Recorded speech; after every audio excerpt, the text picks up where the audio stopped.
Hey folks, yesterday we talked a little bit about freedom. Today I wanted to come back to it. A comment came my way that said something along the lines of, if we don't fight for our basic freedoms, we'll lose them all.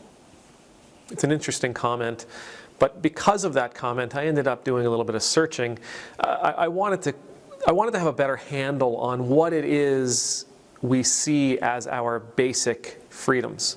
And what I came across was a declaration from the UN, which describes the 4 fundamental freedoms of every human being.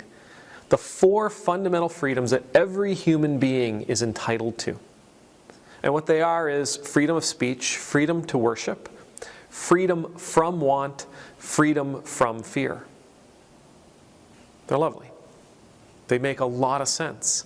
We have a general understanding of what freedom of speech means. We understand that with freedom of speech comes responsibility. We understand what freedom to worship means, freedom of religion, and with it we understand that there are certain responsibilities that come with that as well. But the other two, we don't tend to talk about very much as they are. We often, if we talk about them, we parse them. We divide them into these subsections, but I love the simplicity of seeing them as in this way. The freedom from want. Every human being has the right to have the necessities of a healthy life. The freedom from fear.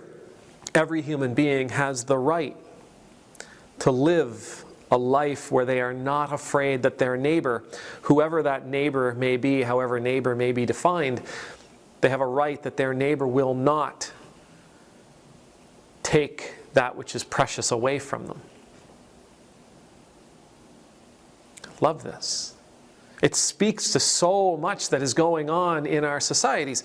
Here in Canada, we have communities, Indigenous communities, that don't have access to healthy running drinking water. We have communities that don't have access to the outside world. We have communities that pay exorbitant amounts of money for the bare necessities of life. We have people who are homeless, who are underhoused. We have people who are struggling with financial difficulty. We have people that are struggling with food security. We have people that are struggling through racial inequality and injustice. We have people who are afraid of that somebody will come and take from them, that somebody will come and take their life, take their land, take their opportunity. I really like that these two things exist as they are: freedom from want, freedom from fear. In the Anglican Church, in our baptismal covenant, 2 of the things that we are asked to promise when we're baptized or when we're confirmed is, will you seek to serve Christ in all persons, loving your neighbor as yourself? To which we all respond, I will with God's help. And the next question is, will you strive for justice and peace among all people and respect the dignity of every human being? And of course we answer, I will with God's help. So when I hear somebody tell me that we need to protect our freedom of speech, or we need to protect our freedom of religion, our freedom to worship, I think in part because of our baptismal covenant, and in part because I believe that whatever gift is given to us, whatever freedom is given to us, whatever right is given to us, that we are to use those gifts for the benefit of the community around us.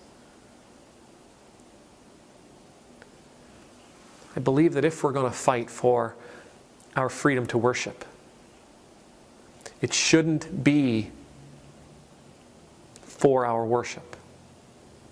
It should be with a higher goal in mind. It should be with a greater goal in mind. It shouldn't be, I want to be able to worship so that we have a freedom to worship so that I can worship. It should be, we have a freedom to worship so that we can enter into the practice of our faiths. And through the practice of our faiths, become a positive force of change in our communities, where we are seeking not only to worship, but to extend the freedom from want to more people, to extend the freedom from fear to more people. That we make sure that all of these 4 fundamental freedoms are extended to more and more and more people. See, as a Christian, we're not just called to worship. We're not called to be insular. We're not called to be in isolation.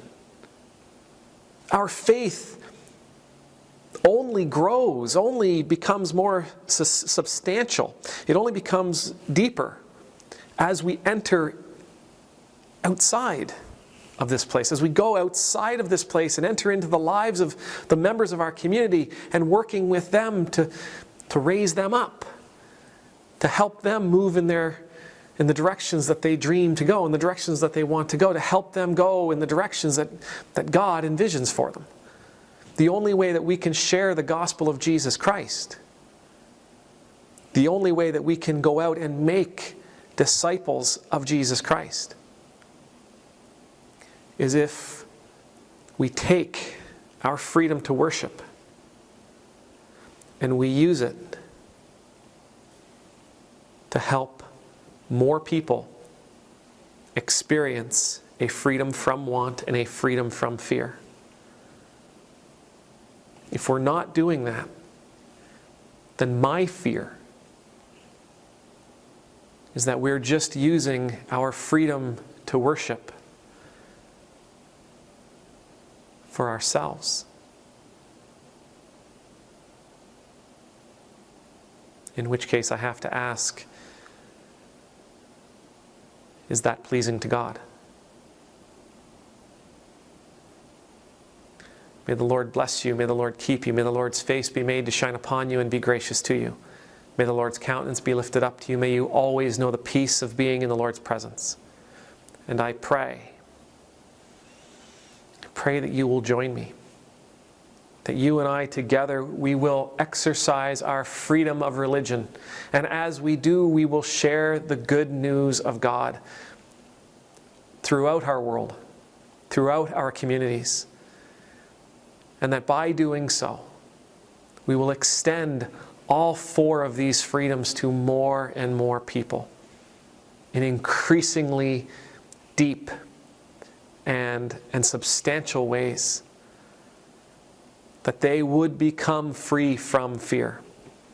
That they would become free from want.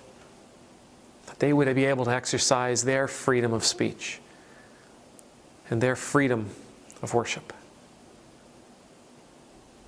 Amen.